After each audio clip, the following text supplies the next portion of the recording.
kita flexibility, selagi tidak menyalahi hukum syariat. Itu saja, jangan menyalahi. Tapi kalau segi dari kesusahan, kesulitan, ada jalan keluar, harus kita berjalan keluar selagi tidak menyalahi syariat. Jadi apapun pilihan kita, hendaklah kita berjaga-jaga. Makna berjaga-jaga, hendaklah kita bersifat wara. Kita ambil berhati-hati.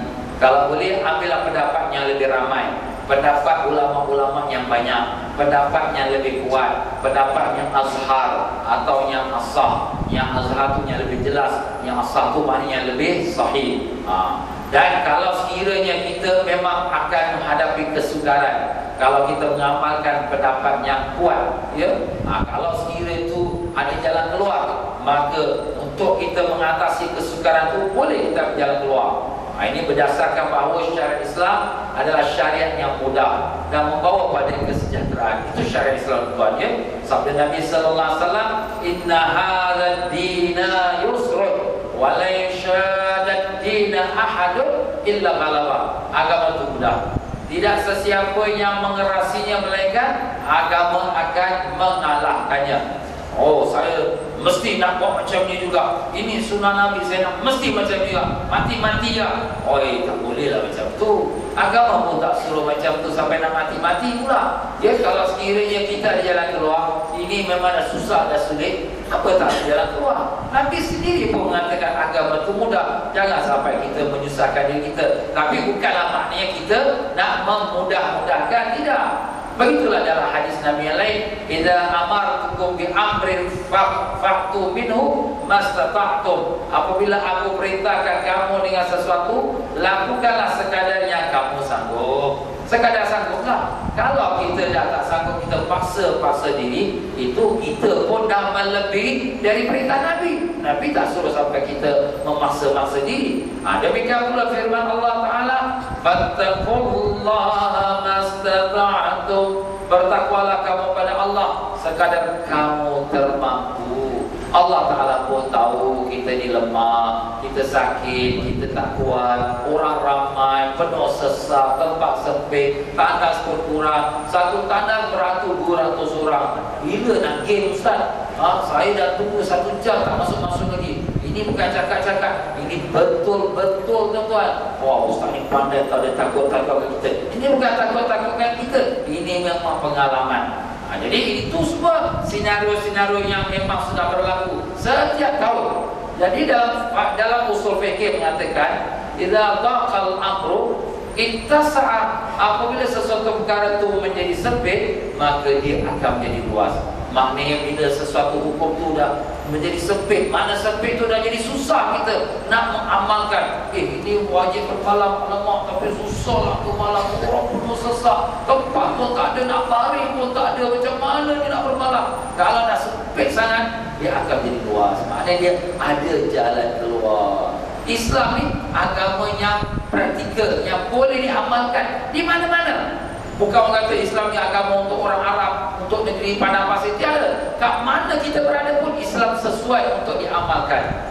Cuma tengok keadaan kita. Kalau memang keadaan kita susah nak buat satu hukum ni, kita boleh ambil jalan keluarnya selagi tidak menyalahi syariat. Itulah dia tuan-tuan dan puan-puan dia.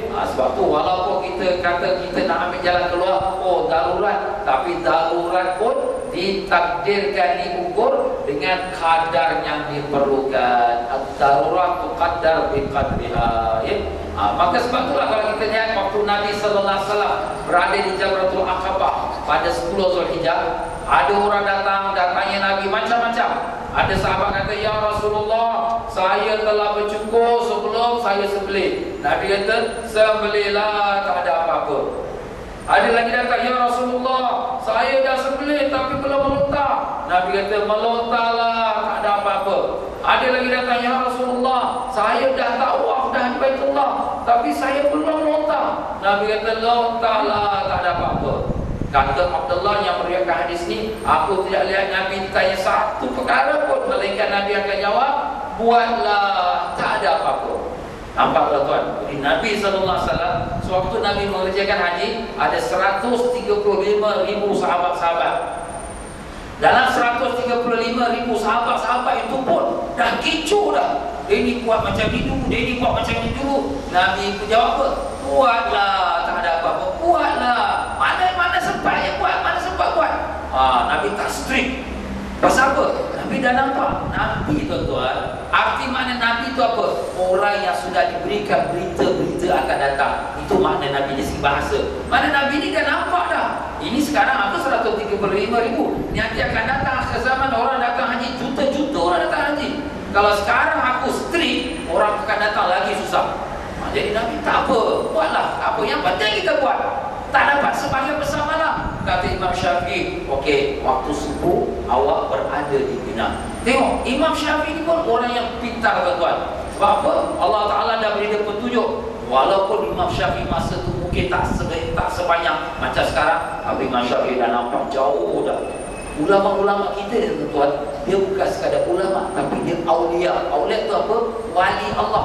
Sebab dia orang soleh, bertakwa pada Allah, menangis malam, menangis pada Allah. Allah buka dia pintu hijab, nampak apa akan berlaku.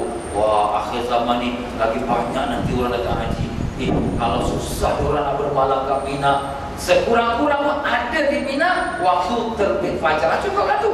Nampak? Dan kata Imam Syafi'i ini bukan hanya kata dia, disokong oleh semua ulama-ulama yang kemudian yang datang selepas Imam Syafi'i. Imam Syafi'i dah 1200 tahun dahulu. Tapi selepas tu lagi semua ulama-ulama yang datang, ulama hadis, ulama fikih, ulama tafsir, ulama macam-macam lagi yang bermazhab Syafi'i pun setuju apa kata Imam Syafi'i.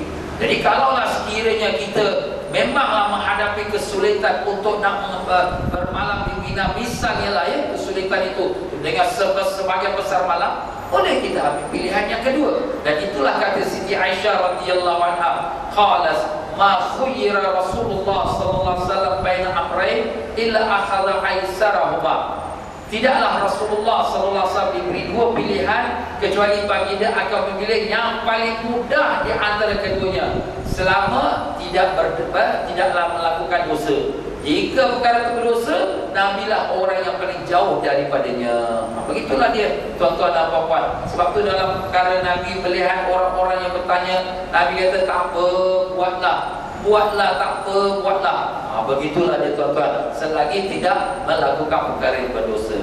Baiklah, sekarang kita membicarakan masalah kesempitan di Mina. Kita telah mengatakan tadi bahawa Mina ni adalah bandar yang kecil.